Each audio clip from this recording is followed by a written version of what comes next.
Masih bersama saya Rahayu Japar, pemirsa, dan berikut kembali kami sampaikan berita Mataram hari ini. Setelah 2 hari pencarian tim SAR, pria yang terseret ombak di Lombok Timur ditemukan meninggal dunia. Seorang mahasiswi di Mataram diringkus polisi usai menerima paket berisi narkotika. Petani di Lombok Tengah sukses membudidayakan pohon katuk dengan omset puluhan juta rupiah dalam sekali panen.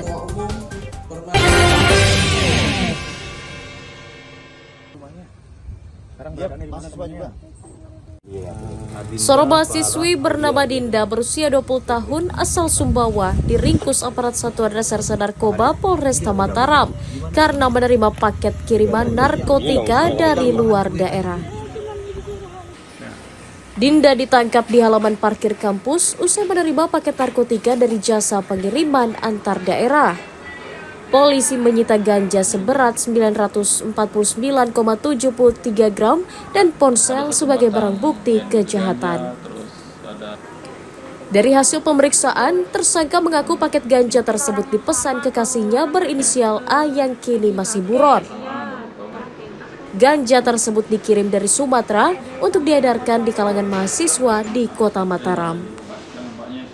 Dari hasil interogasi, si terduga pelaku mengaku dia hanya disuruh oleh pacarnya yang juga adalah seorang mahasiswa di salah satu perguruan tinggi negeri yang ada di kota Mataram.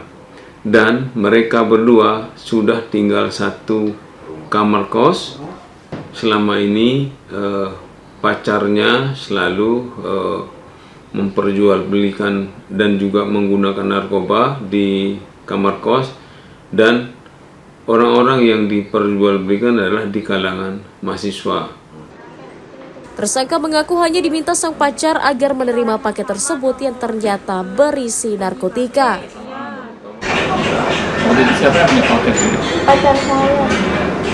Waktu itu yang menerima paket saudara sendiri, terus Iya. pacarnya di mana?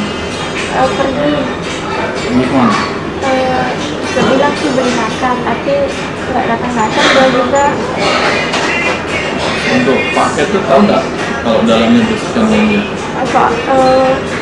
kurang begitu yakin kalau itu gituan. Soalnya dia bilang kue khas Medan, karena sebelumnya memang pernah beli sama orang yang sama, memang kue khas Medan.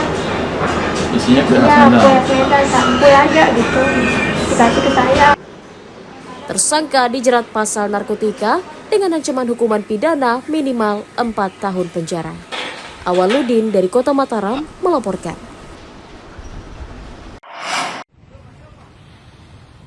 Video sepasang wisatawan asing yang sedang bercumbu di pantai Kuta Mandalika, Lombok Tengah viral di media sosial dan mengundang reaksi masyarakat. Rekaman video amatir berdurasi 30 detik tersebut diunggah oleh seorang di media sosial sejak hari Senin lalu.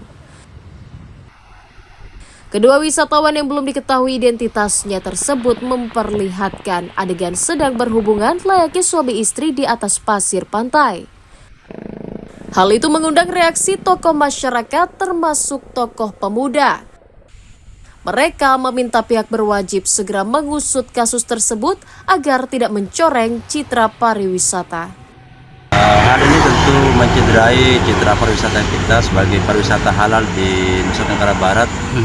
Terlebih kita sebagai Pulau Seribu Masjid yang kita menjunjung tinggi kearifan lokal. Nah, ini yang kita khawatirkan adalah aksi susulan main hakim sendiri dari warga sekitar yang jangan sampai nanti melakukan sweeping dari hotel ke hotel dan juga menimbulkan antipati dari masyarakat kita yang baru-baru mulai menerima pengembangan pariwisata di kawasan kita, baik itu di Lombok Tengah, di Mandalika. Sementara itu, Polres Lombok Tengah mengaku masih menyelidiki kebenaran video yang beredar dan tengah memburu pengunggah video ke media sosial.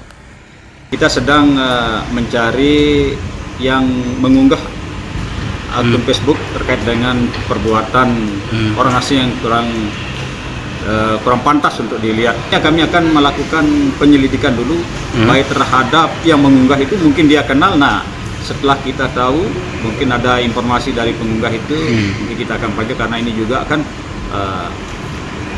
bisa melakukan pelanggaran terhadap undang-undang pornografi.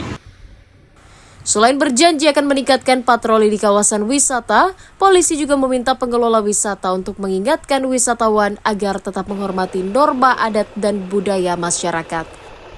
Lukmanul Hakim melaporkan dari Kabupaten Lombok Tengah.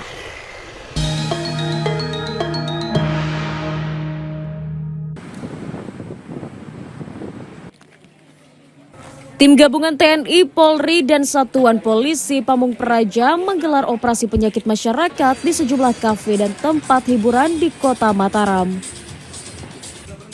Operasi menyasar penyalahgunaan narkotika hingga jual beli minuman keras tanpa izin. Dalam operasi tersebut, polisi menyita puluhan botol miras pabrikan dan tradisional. Petugas juga mengingatkan pengelola agar tidak mempekerjakan anak di bawah umur. Razia untuk menciptakan suasana nyaman dan kondusif menjelang pilkada serentak. Kita konsisten melaksanakan operasi terhadap peredaran miras di wilayah Kota Mataram untuk menekan adanya potensi gangguan di masyarakat terkait dengan yang diawali dengan miras. Yang kedua, ini menjelang adanya pilkada serentak yang mulai besok, jadwalnya adalah pendaftaran pasangan calon, sehingga kami Polresta Mataram melakukan cooling system untuk menjaga situasi Kamtibmas Polresta Mataram dan jajaran tetap kondusif. Razia akan terus digelar di seluruh tempat hiburan di Kota Mataram sebelum hingga pelaksanaan pilkada. Awaludin dari Kota Mataram melaporkan. Komisi Pemilihan Umum Kabupaten Lombok Tengah menerima ribuan logistik berupa kotak suara menjelang pemilihan kepala daerah tahun 2024. Sebanyak 3.372 kotak suara tersebut tiba di gudang logistik X Aerotel Kota Praia Rabu siang. Seluruh logistik kemudian diturunkan dari truk untuk disimpan di dalam gudang yang aman. Kebutuhan logistik pilkada akan tiba secara bertahap hingga pertengahan bulan Oktober nanti. Jadi bertahap ya proses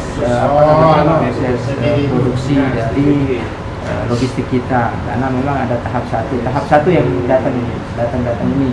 Nah kemudian tahap 2 itu ada suara-suara, formulir yang dibutuhkan pada saat pemungutan suara maupun penghitungan suara di tingkat TPS maupun di TPS. Kalau tahap 1 ini sudah tuntas berarti? Tahap 1 ini berdatangan semua.